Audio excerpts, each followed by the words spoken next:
Today on The Stay-at-Home Chef, we're making beignets, a classic pastry that's a beloved treat in Louisiana and around the world.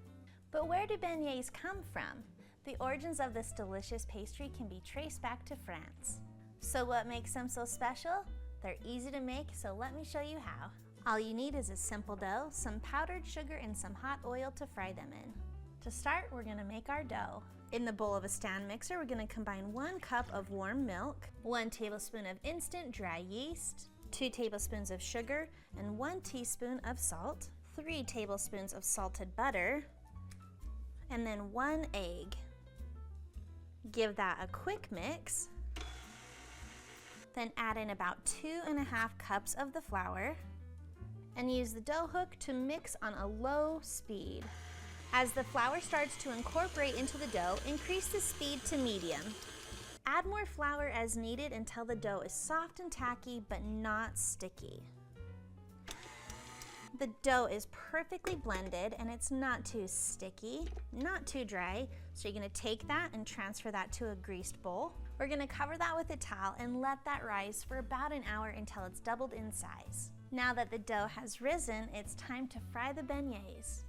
In a heavy-duty pot, we've got about 2 inches of oil, and we're gonna preheat that to about 350 to 375 degrees Fahrenheit. We're gonna take our dough and divide it into 2 pieces so it's a little easier to work with.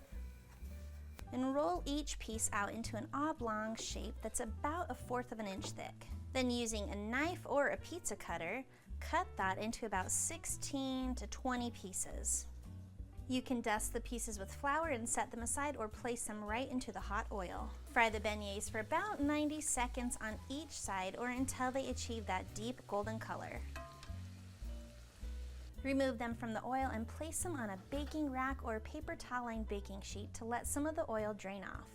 Finally, it's time to powdered sugar these babies. I have about 3 cups here, and you can either sprinkle the sugar over them or you can dip them in the bowl of powdered sugar and fully coat them. And that's it, your homemade beignets are ready to enjoy.